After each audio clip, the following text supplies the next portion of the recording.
there's a game that I like to play with employees that really struggle with delegation and prioritization. It's called You Can Only Take Five.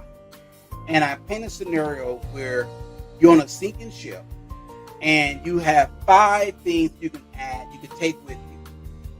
Now, I know you got 20, but you can only take five.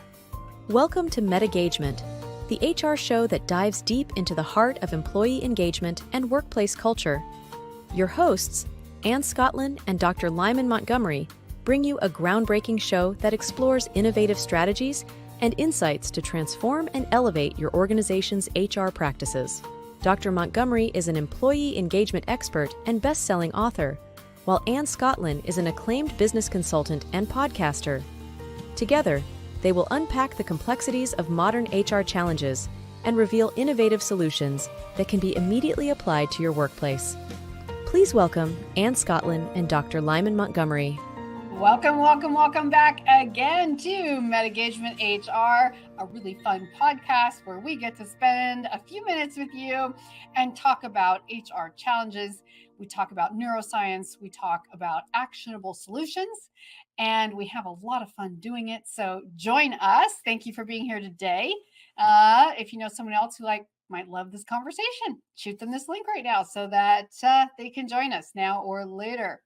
So before we get started, just want to remind you that this is the last of our three-part series, which is 3 strategies to prevent employee burnout.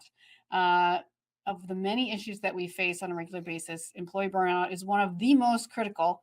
And we talked last time about how it's often neglected. Early signs, asking questions, learning to listen, involving the whole team in finding solutions. So I'm going to count backwards. Last time was the first week we talked about helping employees cultivate a clear vision. You can check that one out. And then after that was how to reduce employee stress. So going from overwork to optimize. And today I'm going to tell you what that strategy is. But first of all, Dr. Lyman Montgomery, so happy to have you here today.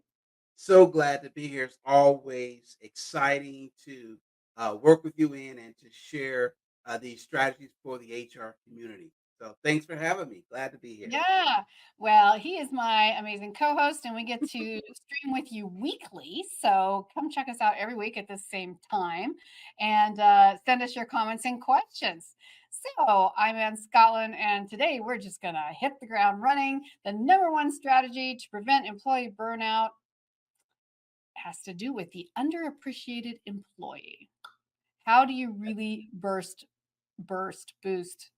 How do you really? That's what we do. We burst morale. How do we really boost morale when employees feel underappreciated? And that's what we're going to talk about today. I think this is one of our most important topics in the whole MetaGagement HR conversation. Wouldn't you agree? I agree 100%. It is perhaps the number one. If you were to survey 100 employees across 100 different industries, the number one issue that majority of employees feel is undervalued, underappreciated for the work that they do. So you definitely hit the nail on the head with that one, Ian. And what are some examples? You have been in this industry for over 20, 25 years already, Lyman. What are some examples or environments where you noticed burnout, where you realized that it was really coming from an underappreciation? Can you have any memories of single people that you worked with or companies that you've worked with where you noticed that? Yeah, I share two real quick Single examples. individuals, Lyman, not single Yeah, people. I follow you. So we were working with an organization, uh, and part of the struggle was they weren't getting maximum results from the team. And I went in, did an assessment, an audit, and what I found out is every time they hit a milestone, it was never celebrated. It was almost like the old song, "What have you done for me lately?" And Yeah. so the team started feeling demoralized. It's like, wow, we bust our behinds, we come in under budget and we don't even get a thank you. It's like, okay, what's the next project? And there wasn't an opportunity to celebrate the win. And that's probably the biggest issue, celebrating the win. Those small wins will put wind beneath your sail to go further. Another example was working with an organization where they didn't have any type of rewards or recognition. And the reason being is they had a old school supervisor that said, "Your reward is when you get a paycheck." Imagine how demoralizing that is. Is that no matter what I do, there's no thank you, no appreciation, no job well done. And this person's response was, "Well, you get paid every 2 weeks. That's your reward." And so we need to change that and really think out of the box, go meta with helping employers, supervisors to recognize how do you motivate and appreciate your team. It's not always money. Sometimes it can be something as simple as a handwritten note that says, "Great job, team." Absolutely. And I think, and also group appreciation, even if it's not the annual awards sort of situation, right? I was talking to someone just this week and they were saying, I used to, they work for a software company, they sell software, and they used to say, our wins used to be really exciting because we were acknowledged in a live environment, either in person Hmm. or virtual live environment. And then they decided to be, or even they had a bell or, whatever. They said now it's just become, they've made it all virtual, all online rather. So you just get to go into the chat, the under wins, and type out your chat in case someone happens to go in there to look at them.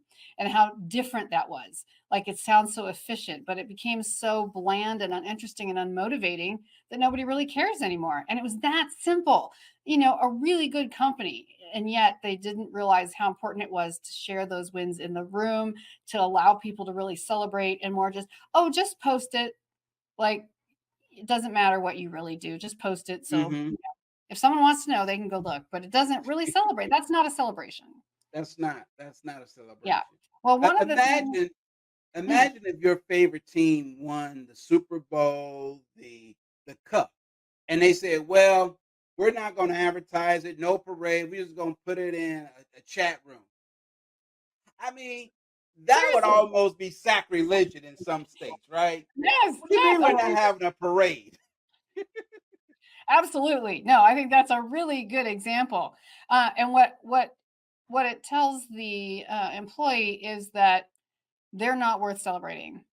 Their Yes. hard work is just part of the job and it's not worth celebrating. And I think as a culture, a Western culture, we don't celebrate enough. We could learn a lot from, other cultures around the world who do a much better job at celebrating than we do, especially in like the sanitized corporate environment. Hmm. But finding ways to do that is part of what is going meta. That's what's really going to help boost morale. So, first of all, we want to go meta by identifying overwork, right? Because the brain, when it's, as we know from neuroscience, when the brain is under prolonged stress, it eventually starts reducing your cognitive flexibility and it leads to decreased problem solving abilities. It leads to decreased creativity. So, what are the one of the ways that we can identify overwork, even if it's not obvious? Yeah. One of the things going back to what you're talking about as far as when the brain is under prolonged stress and exhibiting these cognitive inflexibility, decreased problem solving, a lot of times the brain is dehydrated.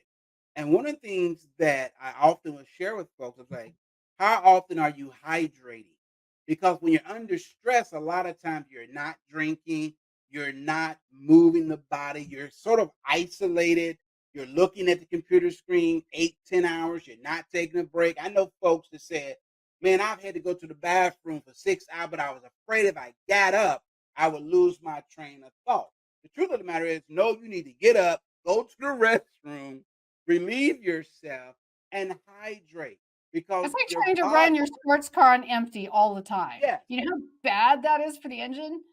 yeah. And we wonder why we exhibit these physical signs of depression, of burnout, is because the body is sending us signals that, okay, these people, I know people that work and it's, oh my God, I'm having headaches, I'm feeling fatigued.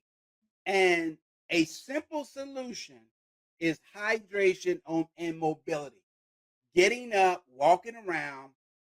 There's a concept in neuroscience called chunking, where you take a big project and you really basically chunk it down into smaller projects. You work on them for, let's say, 30 to 45 minutes. You set a timer and you stop what you're doing at 45 minutes. I prefer 30 minutes. And you get up and you do something physical, walking to the bathroom, walking to the water fountain, Well, and because walking you is such have a to key change. of it Yeah, because, like, all right, we know there's been a big thing, at least in California, against straws. Although I think we're coming around because I asked for a plastic straw yesterday and I got one. So I was like, oh my gosh, because I love plastic straws. I love straws and I hate slurping out of that thing that like makes a mark on your face, like whatever. right, So, right. but for example, if you have a cup with a lid and a straw, even if it's recyclable, or even if it's one that you can keep washing, you can walk and sip. You can walk and sip and talk. You don't have to just do one or the other. Or you can always keep, I mean, do you see, Lyman, the size of this glass? Here, I'm going to put it Yes, next to my ear so you can tell I'm not exaggerating it. It's like actually, so this is a full pint. And my minimum goal every day is to drink 4 pints. That's absolute minimum. And if I can do 6 to 8, then I do. I mean, everybody's different, but got to keep the skin glowing, Lyman. But hey, your skin is a really good telltale, right? Because it what do really you think is. your It brain really looks is. like? What do you think your brain is looking like when it's sluggish and dried out and your circulation is thick and slow? Have you ever had to go give blood or get blood drawn at the doctor when you forgot to drink water in advance? Hurts Oh yeah, like it's like because sludge. they have like sucking jello out of your veins Mhm. because you're so dehydrated. It's awful. And most people, they don't know that they're dehydrated. They have just become accustomed to having headaches in the morning, feeling fatigued. Some feel nauseated. They're like, well, I'm just under a lot of stress. And the truth of the matter is, when the last time you drank healthy water? Mm. Now, that's a whole nother subject for another time. We We're start talking not about going to talk about healthy water with water. you because we know you're a water snob of I water am, I snob. am, I am. I But didn't it drink does make a tap. I difference. didn't drink tap. This is out of the filter, but this isn't All like right. imported from some other part of the world. So Yeah. But all that makes a difference. And that's just one of the signs or strategies that you can do to help the neuroscience of the brain is hydration and mobility. absolutely. So hydration and mobility, you might want to make a note of that if you're watching or listening. Or you can check the notes or you can watch again. And then another thing we can do, and then I'm just gonna hop along here because the time is flying, but is conducting regular workload assessments. And that is something that we help people do, Lyman. Yeah. And that's so important is how do you know when too much is too much? Most people don't. They wait, as I mentioned in our last episode last week, they wait until they're in the middle of the crises. They're drowning underneath the work, and then they kind of throw up the white flag and say, "I surrender, help."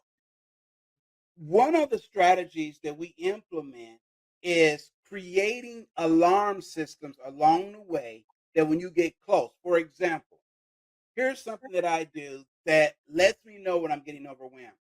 Whenever I get to the place of indecision, I know that I'm getting overwhelmed because now the work is becoming so monotonous or it's becoming so overwhelming that I'm unable to identify prioritization. Here's a classic example. Let's say you're working on something and you can't make heads or tails. You read it 3 times, it's not making sense, and you just feel like you're falling into a deep hole. That's a classic example where you need to stop, lay it down, and go do something that is fun. Hmm. Because what's happening is you're expending so much energy trying to solve this problem that your brain now needs to readjust. And the best way that you readjust and refocus your brain is to go from something that requires critical focus to something that requires very minimum. For example, watching cartoons, watching something that's silly. For Mhm. me, it might be watching an old kung fu movie, where the lips move, but the words come later.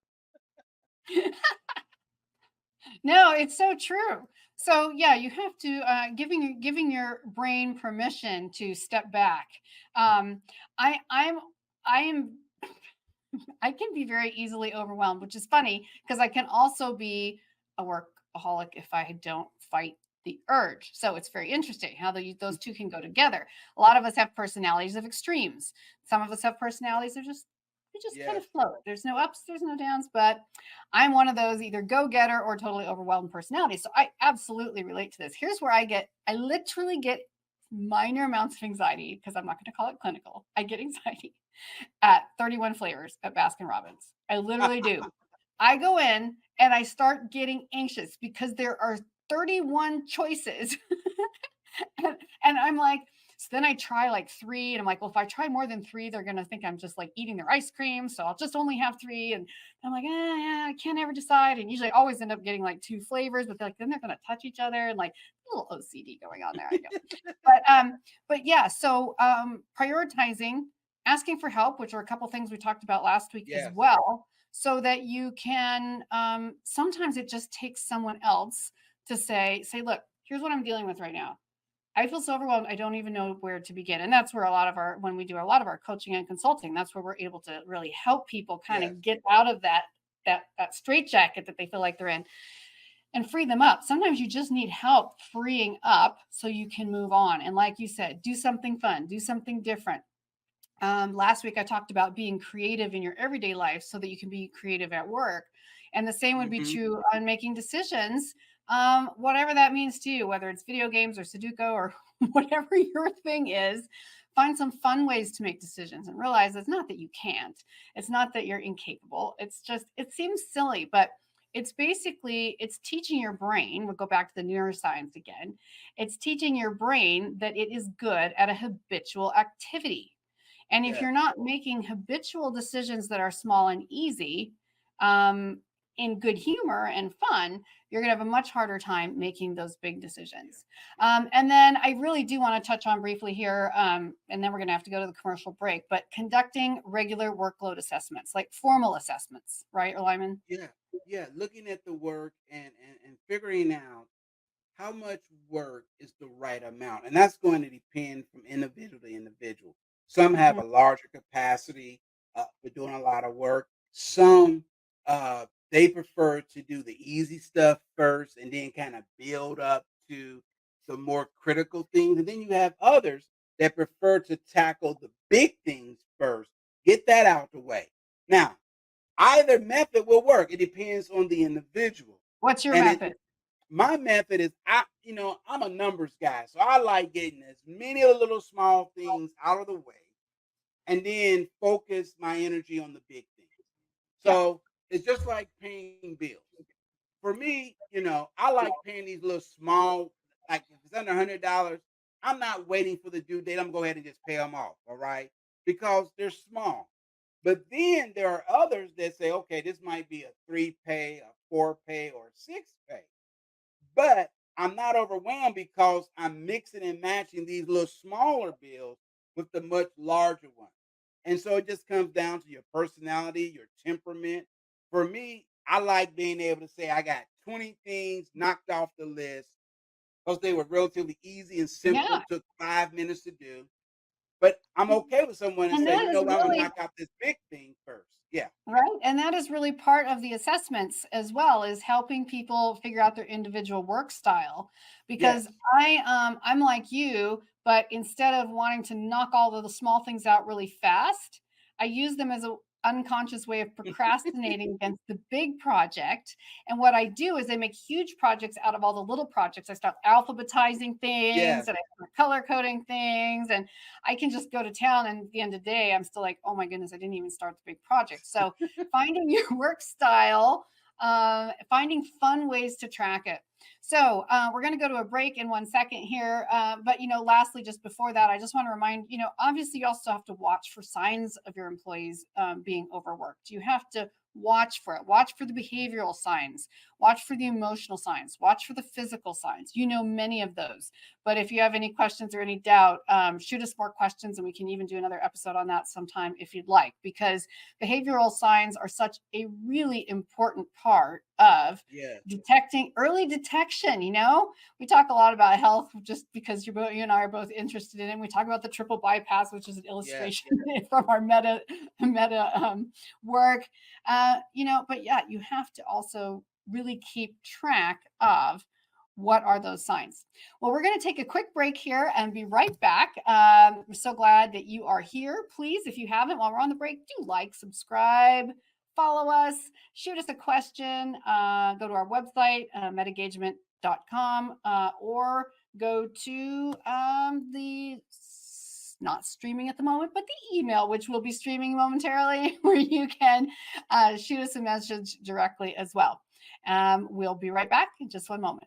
Unleash the power of focused meta mindset lunch and learn sessions. Sharpen problem-solving skills, spark innovation, foster collaboration, and build adaptability and resilience. Elevate your team's success and profits. Discover more at www.focusedmetamindset.com. Welcome back to MetaGagement HR, where we are talking about how to integrate positive neuroscience with actionable steps to solve HR problems. In particular, this is a really fun show, and I don't know another one like it in HR that has the same kind of energy and unique approach that we bring to it. So we're super excited that you have joined us today. Thank you for sticking around. If you know someone else who might enjoy this today, shoot them over the link, either for now or for later. The same link will work later, even if you're just with our live stream now. So we've talked today about, this is our third segment on preventing employee burnout. Today, we're really talking about how to boost morale. We've talked about identifying overwork. We've talked about watching for signs of employee overwork as well. And now we just want to talk briefly, Lyman, about how we teach effective workload management. How do we teach effective workload management? And I don't want to spend a lot of time here, but I do want to make some key points. So share yours. Yeah.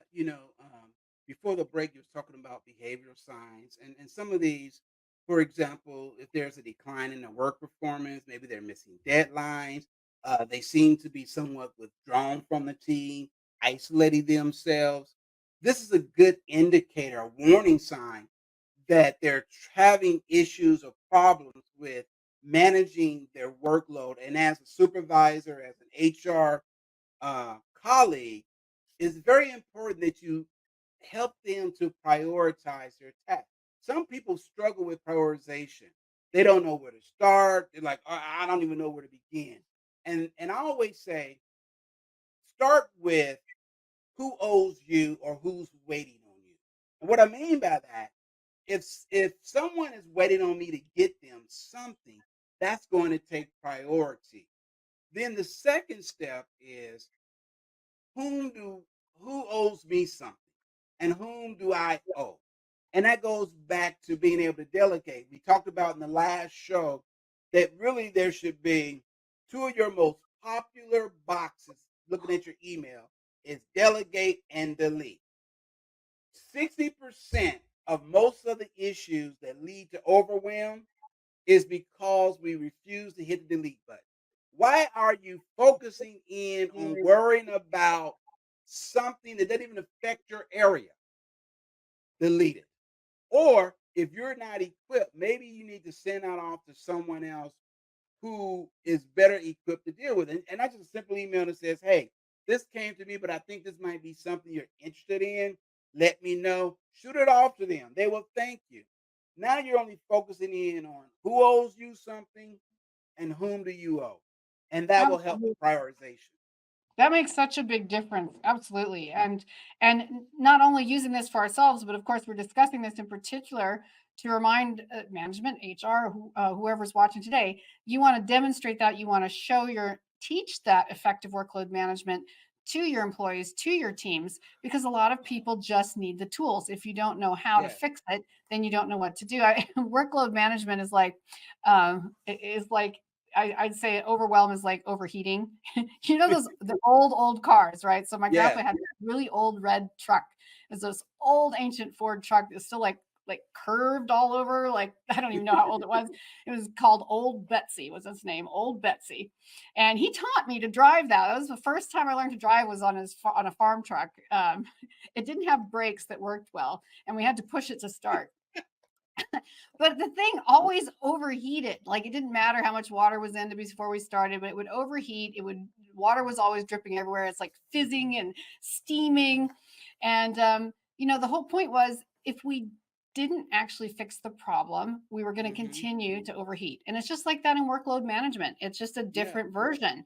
If you can't learn to prioritize the things that are going to create better solutions, delegate, and even incorporate flexibility for your teams. And that's a big part of neuroscience as well. That's huge. How can you Yes. create a flexible environment? Right.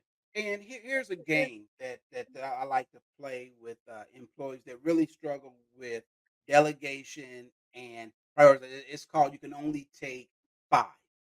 And I paint a scenario where you're on a sinking ship and you have five things you can add, you could take with you. Now I know you got 20, but you can only take five. If you take more than that, everybody's gonna sink and drown. And what that does, it forces you to make a decision. Then when they get to five, I was like, oh, we got another problem. Well, now we got to narrow five down to three. So you got to get rid of two. Then when they get down from five to three, I say, oh wow, okay, we're close, but now we got to sacrifice one more. We can only have two. And what that does, when you go see to go from 50 to two is too big. But if you Hmm. step it and you say, okay, go from let's say 20 down to 10, 10 Hmm. down to five, five down to three, three Hmm. down to two, it's a lot easier for them to wrap their head around it as opposed Absolutely. to start with 50 and go down to two. And I love that you're using the word things or tasks Yes, because when I've seen this done in other places in other forums, it's they say five people or five people right. from your team or five friends. Someone always gets terribly offended. Some, But we're, yes. but we're just I'm sorry, it's like John. I got to stop. Red Right. Rover. So I don't even know if kids play that anymore. Again, Right. I grew up like in the country, so I have no idea. But yeah, So yeah, so and it's go visual. ahead. No, I'm just gonna say it's very visual, and people understand that the metaphor. If I try to take all of these issues with me, everyone is going to sink and drown, Hmm. Hmm. and there's not enough seats. So I need to prioritize, and the way that I do that is which is more important for the entire group. So another thing I would do, I would say the way you're gonna make your decision, which benefits not just you but everyone in the group. Ooh, but isn't that a little hard to do? Like, what if you know that what benefits you most is going to get you the most praise from your manager on a task that needs to be completed, but you know what the team needs more is help in another area? And see, that's where it forces you to decide, make a decision. Most people struggle with making these decisions. They think the decision is going to be wrong. Mm-hmm. So they make no decision at all. They're like, well, let somebody else make the decision. Nope, you have to make the decision. And that goes back, we talked about in the last episode of fire testing, Mm-hmm. because all of us are going to be faced where we have to narrow down to one of two decisions. Do we keep this person? Do we let them go? Well, I don't want And to make that decision. You have to. no, Based on and the information that you have, what's the best decision? Based on the information that you have currently. absolutely. So teaching effective workload management, your team can't do it if you unless they love being self-taught, unless you have a very motivated team that likes to be self-taught. They need to know the tools. And Yes. one of the most important ways of doing that is literally demonstrating solutions. And in this case, not including time management. How do you demonstrate time management solutions? Um, And again, as always, I love scenario-based training, facilitating scenario-based training Mhm. in a group. It really helps people form a new way of thinking, right? It's new neural pathways, and it makes their time management or their project management more instinctive. And this is a whole fundamental element of what we talk about when we're saying about going meta is to become instinctive. We want your gut reactions to be the most effective and efficient. But you can't do that with a cluttered mind when you're weighed down, when you have so much on your plate, you can't do any of that. So, one little piece at a time. And going meta by example. I mean, leadership as always, right? Because when Yes. you lead an example and your team observes you, we have mirror neurons in our brain, right? And they enable your employees to emulate the behaviors of their leaders. It's just like the whole animal kingdom, right? Or it's like baby Yes. animals and adult animals, or birds, or baby people and adult people. So if you want to foster a culture of balance and productivity, you really do need to lead by example. Go meta by example, right? And too often we see that in a negative. If I had a supervisor or an employer that was autocratic, top-down leadership, then my leadership style will tend to be autocratic, top-down, because I'm mirroring and matching Hmm. what Hmm. I've seen demonstrated. So Hmm. imagine if you had a supervisor that was more collaborative, that was communicative. In other words, really thought your opinion, listen, then you will match and mirror that same type of persona that's being demonstrated for you. So that's why it's very important for leadership to make sure that they're going meta, that they're exhibiting the qualities, the character that they want their employees to exhibit. I mean, I'm going to Government. borrow a parenting Yeah. metaphor here, which is, when you'll see a parent now and then, like, um, the child yelling at the parent, and a small child, and the parent is like, "Don't you yell at me!" But then, if you watch for a little Yes. longer, you realize the parent yells at them all the time. Well, Yes. it wasn't the kid's idea. Like, you are mirroring, you are observing, you are watching. So what you demonstrate is what your team is going to pick up on. And I think having an open feedback system, really open, even vulnerable, safely vulnerable experience with the people who you work with, or the people you work with the team, or the people who are you're in charge of in HR, to also ask them to giving you updates and evaluations on a regular basis, maybe even voluntary, more than is required, right, by the company. What about being that open and honest with them? You're gaining their trust, and they're also saying, "Oh, wow, so she's actually asking us, what is it about my communication style that you think I could improve? That's my question of the week. Please send your message, send your answers in." And they tell you, and you're like, you can receive that as positive criticism, right? And then also show that they could come to you and say, "Listen, I have I struggle with my communication style, and I think ours kind of passes in the night sometimes. And maybe if we could both discuss it for a few minutes, Mhm. we could both find ways to get in alignment." As we always say, you don't have to always To agree, but at agree. least get in alignment Yeah. so we're working in the together in the same direction. Right. Here's an example, a real life case study. Several years ago, I had hired a young man whose name is Al.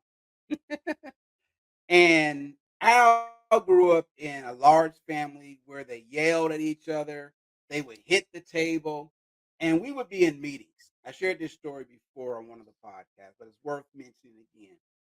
And we would have morning meetings, and of course, people would bring in their coffee, their tea, their hot chocolate. Oh no. And Al would get excited about making a point, and he would slam his hand on the table, and you would see coffee flying everywhere and people looking at him. So finally, about the second time it happened, I called out, I said, Al, we got to talk. And I said, why do you keep hitting the table? And he explained to me that that's what his mom and dad did. When they made a point, they hit the table. And I said, have you noticed that people's coffee is flying everywhere? He was he was not aware of it. Suddenly, I said, Al, what can we do so you don't hit the table? So he starts saying, okay, I won't hit the table. So he started doing this little tap, tap on his leg. But again, that was an example of matching and mirroring. He saw his parents do it. Now he done brought it into the workplace. Mhm. Folk are looking at him like he's crazy because every time we're in a meeting and they go sip their coffee, he hits the table and they're getting. That's I'm such a like, they're great gonna get example, sued. though. I'll never get tired of that example because it's just so believable and it's like so perfectly on point, as is our producer telling us the time is up. Thank you, Yes. um, but this is really great. I think that these strategies to prevent burnout are so critical. How do you help your employees feel appreciated? How do you burst morale? So much of it is identifying it, preventing it, watching for signs, but then also really personally getting involved, teaching how to manage the workload, demonstrating workload and time management solutions, and really keeping an open door policy, an open ear policy. I'm going to call it an I open ear like policy, that. Open ear policy. I an love open ear policy, and actively asking questions is literally one of the best tools you can ever use. Well, we have to wrap up like in the next 25 seconds. So thank you so much for joining us today here on MetaGagement with myself, Ann Scottlin, and Dr. Lyman Montgomery. MetaGagement-HR. Please share this with your other HR friends. Shoot them a copy of this link, or even if they're not in HR, but you think these are great tools and techniques that you can use in any work or team environment. And we're really happy that you joined us here for this 3-part series on how to get rid of employee burnout. And next time, we're going to answer some more of your questions that you've sent along. So please send us more. You can go to our website, of course, metagagement.com, or you can email the link that has scrolled here during the show. Join us next time, streaming as always on Fridays, 11 a.m. Eastern, 8 a.m. Pacific, 3 p.m. GMT. Before you go, please like and subscribe. It really helps us out and keeps this content coming to you. We can't wait to talk to you next week, and we look forward to getting your messages. Thanks, Lyman. it. Thank you. Go Meta, everybody. Bye, everybody.